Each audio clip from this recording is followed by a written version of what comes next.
આજરોજ બપોરે 11 વાગે હર્ષ સંઘવીની મહેસાણા જિલ્લાના વડનગરમાં સરપ્રાઇઝ વિઝિટથી અધિકારીઓમાં દોડધામ। ડીવાયસીએમને ચાલતા વિકાસ કાર્યોનું નિરીક્ષણ કર્યું। 3 કલાક રોકાઈ સ્કૂલ, મ્યુઝિયમ, હોસ્પિટલની મુલાકાત લીધી।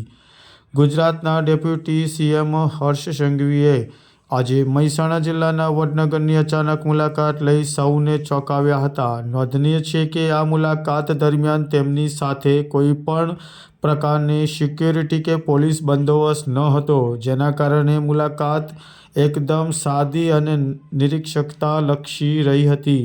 તેમણે આ મુલાકાત અંગે સ્થાનિક તંત્રને પણ અગાઉથી જાણ કરવામાં આવી ન હતી।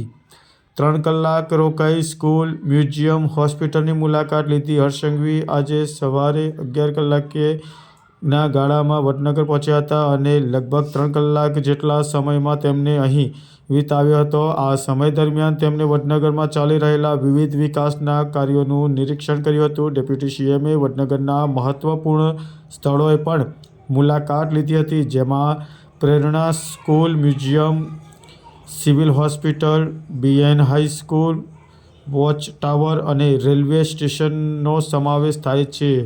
આ મુલાકાત મુખ્ય ઉદ્દેશ વડનગરના રોડ, રસ્તા, સફાઈ વ્યવસ્થા અને સમગ્ર શહેરમાં ચાલી રહેલા વિકાસના કાર્યોની જમીનની હકીકત જાણવા માટે કોઈ પ્રકારના પ્રોટોકોલ અને બંદોબસ્ત વિનાની સંઘવીની આ અચાનક મુલાકાત કરી હતી, જેઓના વડનગરમાં ચાલી રહેલા કાર્યની વાસ્તવિક સ્થિતિનો તાગ મેળવવા માંગતા હતા। તેમણે નિરીક્ષણ દરમિયાન મળેલા તારણોના આધારે આગામી કાર્યવાહી કરવા માટે તંત્રને માર્ગદર્શન આપ્યું હતું।